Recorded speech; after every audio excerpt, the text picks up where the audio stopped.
Passion dan tujuan hidup. Antara passion dan tujuan hidup memiliki relasi yang jelas. Tentu saja, secara langsung atau tidak, terkait juga dengan takdir dalam maknanya sebagai keadaan hidup. Hal-hal yang menggairahkan, itulah yang dipercaya sebagai bagian terdekat hidup kita. Tidak boleh ada waktu yang terbuang percuma dalam hidup, sebab setiap menitnya sangat bernilai. Apa tujuan hidup saya? Dalam buku Tips dan Trik Menjadi Pribadi yang Tenang karya Aba Mehmed Aga, dengan makin sering melakukan hal-hal yang disuka, membuat diri bergairah, kita akan menemukan tujuan hidup yang mulai terkuak mendekatkan diri pada takdir kita. Ingatlah, takdir sifatnya personal, sesuatu yang hanya kita yang memiliki, tahu, dan merasakannya, terutama nyaman tidaknya proses yang sedang dijalani. Boleh jadi orang lain akan mengomentari apa yang kita lakukan sebagai hal yang tidak menarik, tidak mendatangkan keuntungan materi atau sia-sia sebab hanya buang-buang waktu. Biarlah orang lain berkomentar sesuka mereka, toh yang menjalaninya itu kita. Mengapa repot-repot merespon setiap komentar orang? Jika kita yakin bahwa apa yang kita lakukan itu nantinya akan memberikan manfaat positif bagi kita, ya lakukan saja. Sungguh, dunia membutuhkan kepeloporan. Tanpa kepeloporan, bidang-bidang kerja atau apapun makin sempit. Dengan semangat ini, orang-orang berani melakukan ekspansi di bidang yang belum pernah terjamah. Nah, passion, tujuan hidup, dan takdir kita adalah apa yang perlu kita jalani.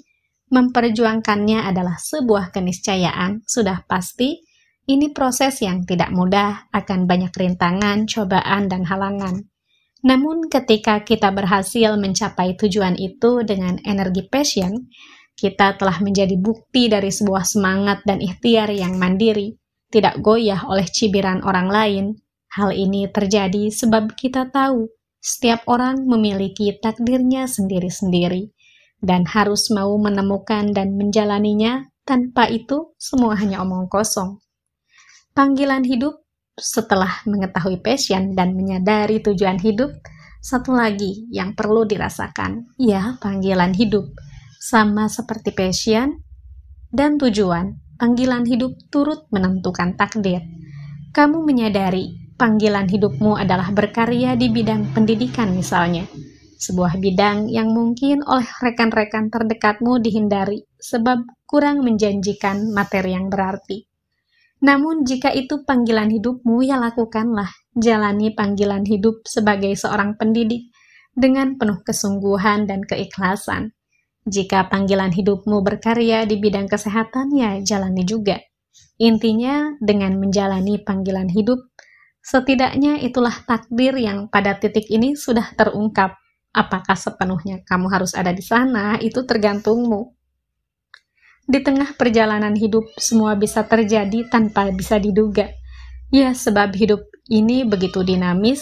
Bukankah banyak orang yang mula-mula berkarya di bidang A, suatu saat berpindah ke bidang B? Kedua bidang itu rasakan nyaman, ini tidak apa-apa. Kamu sebaiknya bijak dalam menjalani tujuan dan panggilan hidupmu. Jangan terlalu kaku, fleksibel saja. Bersikap prinsipil itu baik. Namun jika tidak fleksibel, maka kamu akan mudah patah. Orang bijak berkata bahwa masalah prinsipil bukan bidang yang dikerjakan, melainkan semangat yang tidak mudah padam. Optimis selalu menyala, itulah yang lebih penting nantinya dimanapun kamu berada.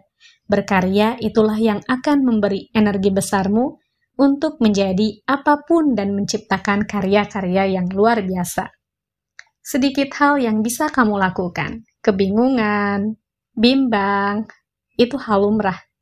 Kamu pun begitu bukan? Meski wajar, kamu tidak boleh terseret ke sana, tenggelam dalam waktu lama. Ada beberapa tips untuk menyiasati hidup yang penuh misteri ini. Yang pertama, rencanakan masa depan. Tidak ada cara lain untuk mencapai kesuksesan kecuali harus merancang dan Merencanakan masa depan. Milikilah rencana masa depan yang terukur, yang memang kamu dapat mencapainya. Jikapun hari ini kamu tetapkan masa depan itu, tetapi kamu merasa dalam waktu dekat ini terlalu sulit karena kamu belum memiliki keterampilan yang cukup, maka apalagi yang harus kamu lakukan kecuali belajar? Ada yang kedua, jurus pragmatis. Siapa bilang pragmatis tidak penting?